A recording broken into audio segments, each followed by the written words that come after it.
இன்றைக்கி ஆடிப்பெருக்கு காப்பரிசி எப்படி பண்ணலாம் அப்படின்றத பார்ப்போம். இதுக்கு நான் 1½ கப் அளவுக்கு பச்சரிசி எடுத்து நல்லா கழுவி எடுத்துக்கலாம். நல்லா கழுவிட்டு 1 மணி நேரம் நல்லா நம்ம ஊற வச்சுக்கலாம். ஒரு 2-3 வாட்டி நல்லா கழுவிக்கோங்க. கழுவிட்டு தண்ணி விட்டு 1 மணி நேரம் ஊறட்டும். நல்லா ஊறணும், அப்போ தான் நல்லா இருக்கும். இல்லைன்னா கடுக்குன்னு இருக்கிற மாதிரி இருக்கும். அதனால் நல்லா ஊற வச்சுடுங்க. அது ஊறிட்டு இருக்கட்டும். அதுக்குள்ளே அதுக்கு என்னென்ன சேர்க்கணுமோ அதெல்லாம் நம்ம வறுத்து எடுத்துக்கலாம். நான் பாசிப்பருப்பு ஒரு 2 டேபிள் ஸ்பூன் அளவுக்கு நான் போட்டு வறுத்துக்கிறேன். கைவிடாமல் வறுத்துக்கோங்க. மீடியமாக வச்சுக்கோங்க. அடுப்பை மீடியமில் வச்சுட்டு நீங்கள் நல்லா கைவிடாமல் வறுக்கணும். கைவிடாமல் வறுத்தா தான் ஒரே மாதிரி எல்லா பருப்பும் வறுபட்டு வரும். இல்லைன்னா ஒன்று கருப்பு ஒன்று சிகப்பு அப்படி ஆகிடும். இந்த அளவுக்கு நமக்கு வறுபட்டால் போகிறோம். நல்லா வாசமும் வரும். நல்லா பொன்முருவலாக நம்ம பொன் கலரில் வர்ற மாதிரி நம்ம வறுத்து எடுத்துக்கணும்.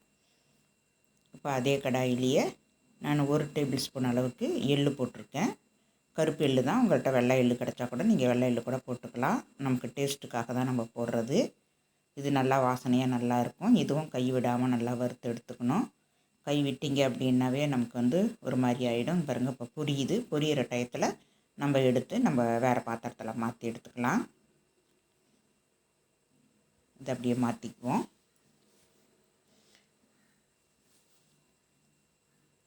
இப்போ அதே கடாயிலேயே ஒரு கைப்பிடி அளவுக்கு நான் வேர்க்கடலை போட்டு வறுத்து எடுத்துக்கிறேன்.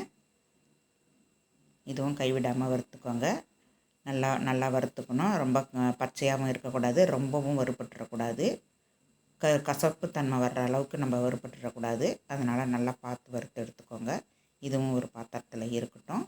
இப்போ நம்ம பாசிப்பருப்புனா நம்ம தண்ணி விட்டுக்கலாம். தண்ணி விட்டு நல்லா கழுவிட்டு இதுவும் கொஞ்சம் நேரம் ஊறட்டும். ஒரு 1/2 மணி நேரம் ஊற வச்சுக்கோங்க. பருப்பு ஊறினா போதும். ஏன்னா கடுக்குன்னு இருக்கக்கூடாது. அதனால தான் பருப்பு ஊறினா போகிறோம். இப்போ பாருங்கள், அரிசி பாருங்கள், நமக்கு 1 மணி நேரம் ஊறிடுச்சு. இந்த தண்ணியை நம்ம சுத்தமாக வடித்து எடுத்துடலாம். சுத்தமாக வடித்து எடுத்துட்டு ஒரு துணியில் போட்டு நம்ம அதிரசம் மாவு பார்ப்போம் இல்லையா, பக்குவோம் அந்த அளவுக்கு நம்ம காய வச்சு எடுத்துக்கணும். நிழல்லையே காய வச்சு எடுத்துக்கோங்க. ஃபேனக்கடியில் வச்சிங்க அப்படின்னாவே நமக்கு 5 நிமிஷத்தில் நமக்கு நல்லா உணர்ந்து வந்துடும். அந்த ஈரப்பதம்லாம் இருக்கக்கூடாது. ஆனால் ஈரமாகவும் இருக்கணும். அந்த ஈரமாக இருக்கக்கூடாது. நம்ம தட்டோம் அப்படின்னாக்கா அரிசி மட்டும்தான் ஒட்டணும். அதில் இருக்கிற தண்ணி நம்ம கையில் ஒட்டக்கூடாது. அந்த அளவுக்கு நம்ம நல்லா ஆற்றி எடுத்துக்கணும். இதை ஆற்றிட்டு இருக்கட்டும் போதே நம்ம பாசிப்பருப்பு நமக்கு நல்லா ஊறி வந்துடுச்சு. பாசிப்பருப்பையும் நம்ம அப்படியே அதே துணியிலேயே போட்டு நம்ம உணர்த்தி எடுத்துக்கலாம்.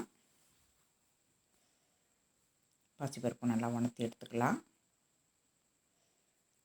இப்போ பொட்டுக்கடலையும் ஒரு கைப்பிடி அளவுக்கு போட்டு நான் வறுத்து எடுத்துக்கிறேன். ரொம்ப நேரம் வறுக்கணுன்றது இல்லை. பொட்டுக்கடலை ஏற்கனவே வறுத்தது தான்.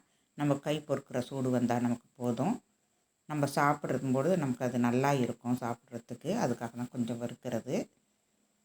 இப்போ இதில் 1 டேபிள் ஸ்பூன் அளவுக்கு நான் நெய் விட்டுக்கிறேன். நெய் விட்டு அரை தேங்காய் மூடி, அது ஒரு தேங்காயில் பாதி, ஒரு மூடியை நான் சில்லியாக நான் கட் பண்ணி எடுத்துருக்கேன். பல்லாக கட் பண்ணிக்கோங்க. துருவியும் போட்டுக்கலாம். துருவி போட்டாலும் நமக்கு டேஸ்ட்டாக தான் இருக்கும். இந்த மாதிரி பல்லாக போட்டாலும் டேஸ்ட்டாக தான் இருக்கும். நல்லா இந்த மாதிரி வறுத்து எடுத்துக்கோங்க. வெறுமனையை கூட நம்ம வறுத்துக்கலாம். வெறுமனையை வறுத்தோம் அப்படின்னாக்கா அந்தளவுக்கு டேஸ்ட்டு கொடுக்காது.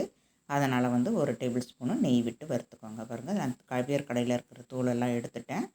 இதெல்லாம் ஒரு பாத்திரத்தில் கொட்டிக்கலாம். இப்போ நமக்கு அரிசியும் நல்லா உணர்ந்து வந்திருக்கும். தேங்காய் அப்படியே இருக்கட்டும். தேங்காய் வேறு பாத்திரத்தில் மாற்றி எடுத்துக்கலாம். நம்ம எவ்வளோத்தில் கொட்டும்போது நம்ம ஒன்றா கொட்டிக்கலாம். அரிசியில் கொட்டும்போது நம்ம கொட்டி எடுத்துக்கலாம். இப்போ அரிசி நல்லா உணர்ந்துடுச்சு பாருங்கள்.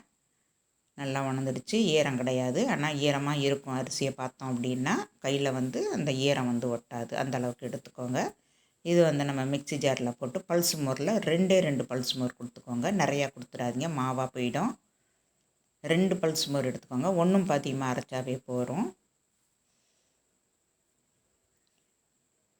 இந்த அளவுக்கு அரைச்சிங்கன்னா போதும். இதில் மாவுலாம் நம்ம செழிக்க தேவையில்லை. இதில் மாவுலாம் வராது. பல்ஸ் மோரில் அரைக்கும்போது ஒரு 2 வாட்டி திருப்பி எடுத்துக்கோங்க. அவ்வளோதான். முழுசாகவும் போட்டுக்கலாம். முழுசாக போட்டோம் அப்படின்னா அந்தளவுக்கு டேஸ்ட் இருக்காது. இதுவே நமக்கு காப்பரிசி அப்படின்னு சொல்லிட்டு சிகப்பரிசி விற்கும். அந்த அரிசியில் கூட போட்டால் இன்னும் நல்லா இருக்கும். நல்ல டேஸ்ட்டு கிடைக்கும். நான் வந்து பச்சரிசி தான் போட்டிருக்கேன். இப்போ எல்லாத்தையும் நம்ம அது மாதிரி அரைச்சி எடுத்து அதில் ஒரு பாத்திரத்தில் கொட்டிக்கலாம். இப்போ வந்து இது வந்து பாகு வெல்லம் பார்த்து எடுத்துக்கோங்க. நமக்கு பாகு பதமெல்லாம் தேவையில்லை. இதில் வந்து கொஞ்சம் தண்ணி விட்டு நம்ம கரைச்சி எடுத்துக்கலாம். கரைக்கிற வரைக்கும் நம்ம அடுப்புலேயே இருக்கட்டும். நல்லா கரைச்சி எடுத்துக்கலாம். நல்லா இருக்குது பாருங்கள் வெல்லம். ஆனால் கொஞ்சம் மண் தூசி எல்லாம் இதில் இருக்கும். அதனால் வந்து நம்ம கரைச்சிட்டு நம்ம வடிகட்டி எடுத்துக்கலாம். நல்லா கொதித்து வந்துடும். கொதி வரும்போது நம்ம ஆஃப் பண்ணிடலாம். இது வந்து நமக்கு பாகுபதம் இப்போ தேவைப்படாது. பாருங்கள், அப்படி நம்ம கரண்டி வச்சு நிரண்டி விட்டாவே நமக்கு அதில் மண் இருக்கிறது தெரியும். இப்போ நான் வந்து வடித்து எடுத்துக்கிறேன். வேறு ஒரு பாத்திரத்தில் நான் வடித்து எடுத்துக்கிறேன். வடிச்சுட்டு காட்டுறேன் பாருங்கள் அதில் மண் எவ்வளோ இருக்குதுன்னு. பாருங்கள் எவ்வளோ மண் இருக்குதுன்னு. அதனால தான் நம்ம வந்து எப்பயுமே வெல்லம் வந்து வடித்து எடுத்துடணும். இப்போ அந்த பாத்திரத்தையே கழுவிட்டு, அந்த வானல்லையே கழுவிட்டு அதுலேயே வந்து அந்த பாகு தண்ணியை ஊற்றிக்கிறேன். ஊற்றிட்டு நல்லா வந்து கொதிக்கட்டும். நமக்கு வந்து இதில் பாகு பதம் அப்படின்றதெல்லாம் நமக்கு தேவையில்லை. ஓரளவுக்கு நமக்கு திக்னஸ் கிடைக்கணும். அதான் முதல்ல பாகு பதம் எடுப்போம் பார்த்திங்களா, அதிரசம் பாகுக்கு எடுக்கிறதுக்கு முதல் பாகம், ரெண்டாவது பாகம் அப்படி பார்த்து எடுப்போம் பார்த்திங்களா, அந்த அளவுக்கு இருந்தால் போதும். தட்டில் விட்டோம் அப்படின்னா கரையாமல் இருக்கணும், அவ்வளோதான். முத்து மாதிரிலாம் நிற்கணுன்றது கிடையாது. தட்டில் ஊற்றணும் அப்படின்னாக்கா கரையாமல் இருக்கணும், அந்த அளவுக்கு விட்டால் போதும். இப்போ நான் வந்து ஸ்டவ் ஆஃப் பண்ணிட்டேன். இப்போ பாருங்கள் அரிசி எல்லாத்தையும் இதில் கொட்டிட்டேன். அந்த பாத்திரத்துலேயே இந்த வேர்க்கடலை, பொட்டுக்கடலை, எள் எல்லாத்தையும் ஒன்றா போட்டு அந்த அரிசியும் அரைச்சது இதில் போட்டுட்டேன். இப்போ வந்து பாசிப்பருப்பையும் இதில் போட்டுக்கலாம். பாசிப்பருப்பும் இதில் போட்டுக்கோங்க. இப்போ வந்து நம்ம நெய்யில் வறுத்த தேங்காய் சில்லியவும் இதில் போட்டுக்கலாம். அதுவும் இதில் போட்டுக்கலாம். போட்டு நல்லா ஒரு கரண்டியால் வச்சு நல்லா கலந்து விட்டுக்கோங்க. இதில் வந்து ஏலக்காய் பவுடர் வந்து ஒரு 1/2 டீஸ்பூன் அளவுக்கு நான் போட்டிருக்கேன். 1/4 டீஸ்பூனால் நான் 2 போட்டிருக்கேன். அதனால் அந்த அளவுக்கு போதும். அப்போ தான் நமக்கு வந்து இந்த வெல்லம், இந்த வேர்க்கடலை, பொட்டுக்கடலை, எள், தேங்காய் இதெல்லாம் சேர்ந்து சாப்பிட்றதுக்கு நமக்கு ரொம்ப நல்லா இருக்கும் அந்த ஏலக்காய் வாசம். இதில் வந்து நல்லா கலந்து விட்டுக்கோங்க. இப்போ நல்லா கலந்து விட்டுட்டு நம்ம எல்லா பாகையும் அப்படியே ஒன்றா ஊற்றிடக்கூடாது. கொஞ்சமாக ஊற்றிக்கோங்க. கொஞ்சமாக ஊற்றிட்டு பார்த்துக்கிட்டு அப்புறம் வேணும் அப்படின்னா ஊற்றிக்கலாம். இல்லைனாக்கா நம்ம தேவையில்லை, பாகை நிப்பாட்டிக்கலாம். இப்போ நான் ஃபஸ்ட்டு ஊற்றின பாகை எனக்கு சரியாக போயிடுச்சு. இதை நல்லா கலந்து விட்டுக்கோங்க. ஏன்னா நமக்கு அரிசி பருப்பு எல்லாமே ஊறினது தான். அதனால் வந்து அந்தளவுக்கு பாகு இழுக்காது. இல்லைனாக்கா நமக்கு அந்த பாகில் தான் ஊறணும் அப்படின்னாக்கா பாகு நமக்கு நிறையா இழுத்துடும். அந்த மெத்தடு நீங்கள் பார்த்துக்கோங்க.